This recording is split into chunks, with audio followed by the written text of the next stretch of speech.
Using my braiding gel to now create the nice clean parts for the cornrows. And you want to start off with a part kind of going at a little bit close to her middle, but not really offset of the middle.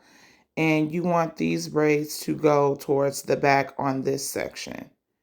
And you just start off parting it. You can make the braids as small as you would like. I don't like to make braids too small because the takedown could cause breakage.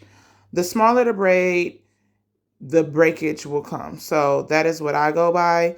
So I like to do like a medium type of small and make it easy because she did take this hairstyle down by herself. And yeah, I'm just going down and I'm just parting the first braid. It's going to be 4 braids all together on this section. Again, you can make it smaller if you like, but it's really up to you.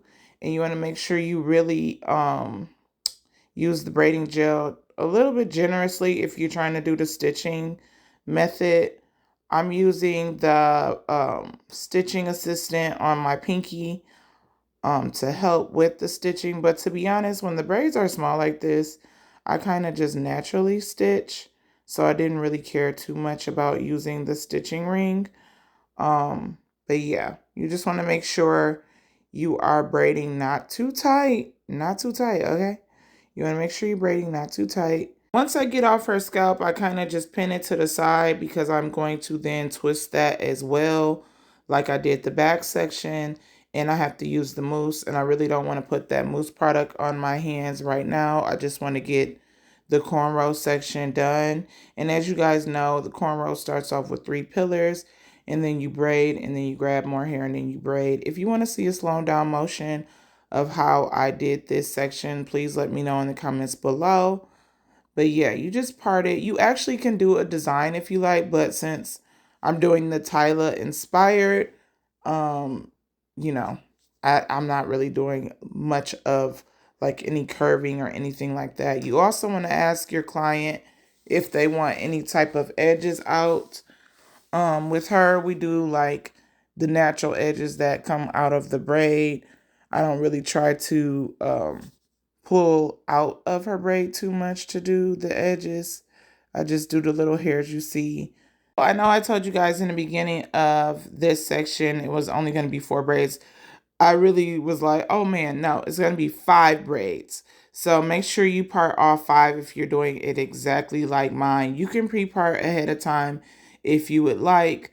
But again, the size is really up to you. So be mindful of that. And I love this hairstyle because you're getting best of both worlds. You're getting individuals meet cornrows, and you getting like a little bang action. And you can definitely style this hairstyle. My daughter styled this in so many different ways. I did do a quick video of a couple styles you can do, so you can click that at the end of this video to see how you can style this other than wearing it the traditional way, which is down.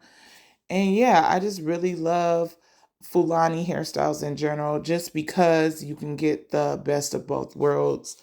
Um, and you don't have to necessarily worry about the hair really falling into your face as much. So yeah. And if you are finding value in this video, make sure you like, follow, and subscribe. Now when it comes to the front, you're lining your parts up with the other side.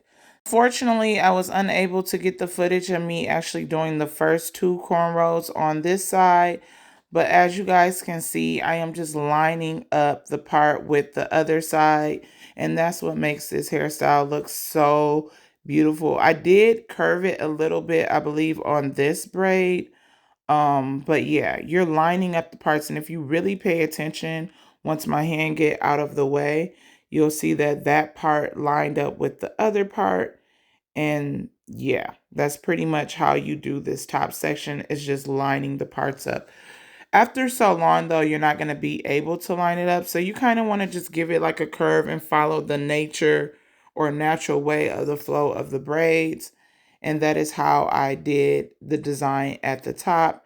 And you see it's not going right over her eye, but it's close enough, giving that cute, little look of how the hairstyle is. And yeah, I'm just braiding And you see right here, those last two braids, I was unable to match up the parts because it was only one braid left. So yeah, but the first two, you definitely want to line up with the part. And now I'm just going with the natural flow of how the braids are going. And I am just now just braiding and continuing to braid. On this side, I believe it was more of, let's see, 5 braids as well, maybe 6, give or take. And yeah, I just braided it all the way. And then again, I did not want to do the twist right away. So I just braid all of the braids and then I twist it. This hairstyle will last you 3 weeks for sure if you are tying it down. Each week you want to moisturize it and go over it with some type of leave-in and go through your scalp with some type of oil at least once a week. And then when you bathe or shower, you want to wear a shower cap. And then within that last week, you can kind of unravel the twist and rock that out. So you can do 4 weeks, but you really want to make sure you're wearing a scarf at night. I'm not saying a bonnet, a scarf, because scarves keep the hair in place and lay those cornrows down. So yeah, you want to wear a scarf, not a bonnet. Bonnet makes your hair just rub all over the place. And you don't want that. You don't want to have frizzy twist and frizzy braids. So to make this last, you want to use some type of scarf or a do-rag even, and you also, when you do this hairstyle, I meant to mention this. You want to make sure you are detangling as you go down the twist, like you see, like so. I'm using the unbrush because you do not want to have um a knotted twist.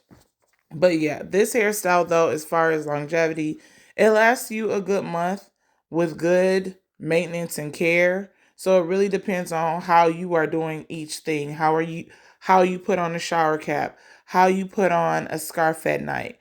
It's really up to you. So keep that in mind. But it lasts just as long as any type of other braiding style. And then I would recommend taking it out and doing a nice clean wash and then doing whatever style you see fit moving forward. As you guys can see, I'm using the exact same products that I use as far as the twists onto these twists that are in the cornrow, and that is pretty much how you achieve this look. At the top of her hair, she does have a bit of heat damage, so the curl didn't get as juicy as I wanted it to look. So we're trimming that little at a time, week by week, but yeah. And I'm just doing the same thing with these last 5 braids, and it's turning out super cute. You guys, do you see? Do you see it?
I am done with all of the twists. I am just laying her edges with a little bit of edge control, and then I'm spraying it with oil sheen. I don't really go over it with too much oil or anything like that, just because her hair is nice and moisturized already.